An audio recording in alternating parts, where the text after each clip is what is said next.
ശബരിമല ക്ഷേത്രത്തിൽ മണ്ഡലപൂജ ഡിസംബർ 26-ന് ഉച്ചയ്ക്ക് 12-നും 12:30-നും ഇടയ്ക്കുള്ള മുഹൂർത്തത്തിൽ തന്ത്രി കണ്ഠര് രാജീവരുടെ കാർമ്മികത്വത്തിൽ നടക്കുമെന്ന് ദേവസ്വം ബോർഡ് പ്രസിഡന്റ് PS പ്രശാന്തും ബോർഡംഗം A അജികുമാറും വാർത്താസമ്മേളനത്തിൽ അറിയിച്ചു. 26-ന് നെയ്യഭിഷേകം ഉൾപ്പെടെയുള്ള ചടങ്ങുകൾ ഉണ്ടാകും. അന്ന് വൈകിട്ട് രാത്രി 11 മണിക്ക് ഹരിവരാസനം പാടി നട അടയ്ക്കുന്നതോടെ മണ്ഡലപൂജ ചടങ്ങുകൾ അവസാനിക്കും. ഡിസംബർ 30-ന് വൈകിട്ട് 5 മണിക്ക് മകരവിളക്ക് മഹോത്സവത്തിനായി നട വീണ്ടും തുറക്കും.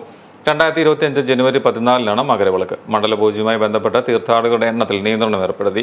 ഡിസംബർ 25-ന് 50,000, ഡിസംബർ 26-ന് 60,000 എന്നിങ്ങനെയാണ് വെർച്വൽ ക്യൂ വഴി പ്രവേശിപ്പിക്കുന്ന ഭക്തരുടെ എണ്ണം.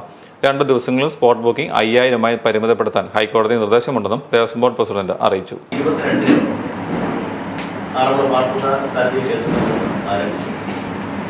74 ക്ഷേത്രങ്ങൾ, പമ്പയിൽ വരെ എത്തുമ്പോൾ 74 ക്ഷേത്രങ്ങൾ, 74 ക്ഷേത്രങ്ങളിൽ കൂടി ആയിരക്കണക്കിന് വിശ്വാസികളുടെയും ഭക്തജനങ്ങളുടെയും സേവനങ്ങൾ ഏറ്റുവാങ്ങാനാണ് വരുന്നത്.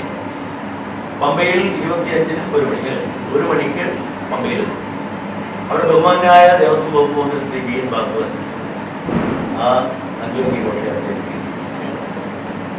അതിനുശേഷം 6:30 മണിക്ക് നമ്മുടെ ഒളിവരെ ചോട്ടിൽ വെച്ച് Devaswom board president Devaswom board പോലീസിലെ ഉൾപ്പെടെ സ്വീകരിക്കും.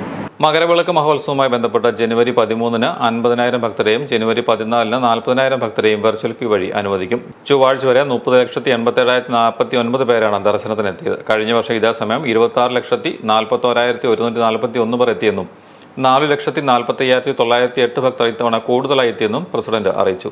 തീർത്ഥാടനം 38 ദിവസം പിന്നിടുമ്പോൾ യാതൊരു അലോസരവുമില്ലാതെ പൂർണ്ണ സംതൃപ്തിയോടെയാണ് അയ്യപ്പന്മാർ മലയിറങ്ങുന്നത്. വിവിധ വകുപ്പുകളുടെ സഹകരണത്തോടെ കൂട്ടായ ഉദ്യമത്തിന്റെ ഫലമായി സാധ്യമായതാണ് ഈ നേട്ടം. വെർച്വൽ ക്യൂ നിർബന്ധമാക്കിയതോടെ തിരക്ക് നിയന്ത്രിക്കാനായി. കഴിഞ്ഞ വർഷം വെള്ളി, ശനി, ഞായർ തുടങ്ങിയ ദിവസങ്ങളിൽ ഉണ്ടായ ക്രമാതീതമായ തിരക്ക് ഒഴിവാക്കാനായി. മല കയറി എല്ലാവർക്കും ദർശനത്തിനുള്ള സൗകര്യം ഉറപ്പാക്കി. ആൾക്കൂട്ട നിയന്ത്രണം പോലീസ് മികച്ച രീതിയിലാണ് കൈകാര്യം ചെയ്തത്. വൈദ്യുതിയുടെ കാര്യത്തിൽ സ്വയം പര്യാപ്തത നേടുന്നതിന് ശബരിമലയിൽ സോളാർ പാനലുകൾ സ്ഥാപിക്കുന്നതിനായി ബോർഡ് നടപടികൾ സ്വീകരിച്ചു തുടങ്ങി. ദേവസ്വം ബോർഡിന്റെ പ്രധാനപ്പെട്ട 26 ക്ഷേത്രങ്ങളിൽ സോളാർ വൈദ്യുതി സ്ഥാപിക്കാനാണ് ശ്രമിക്കുന്നത്. ബേസ് ക്യാമ്പായ നിലയ്ക്കലിൽ ഭക്തർക്ക് വിശ്രമിക്കാനായി സ്ഥാപിക്കുന്ന 7 കെട്ടിടങ്ങളിൽ 3 എണ്ണത്തിന്റെ നിർമ്മാണം പൂർത്തിയായി. ഇതിന്റെ ഉദ്ഘാടനം 26-ാം തീയതി വൈകിട്ട് 4 മണിക്ക് നിലയ്ക്കലിൽ ദേവസ്വം വകുപ്പ് മന്ത്രി VN വാസവൻ നിർവഹിക്കും. 3 നിലകളിലായി നിർമ്മിച്ച കെട്ടിടത്തിൽ 2,200 പേർക്ക് വിശ്രമിക്കാനും വിരിവിക്കാനും സാധിക്കുമെന്നും ദേവസ്വം ബോർഡ് പ്രസിഡന്റ് പറഞ്ഞു. 2018-ലെ പ്രളയത്തെ തുടർന്ന് മുടങ്ങിയ പമ്പ സംഗമം ഇത്തവണ പുനരാരംഭിക്കുമെന്ന് ദേവസ്വം ബോർഡ് പ്രസിഡന്റ് PS പ്രശാന്തും ബോർഡംഗം A അജികുമാറും അറിയിച്ചു.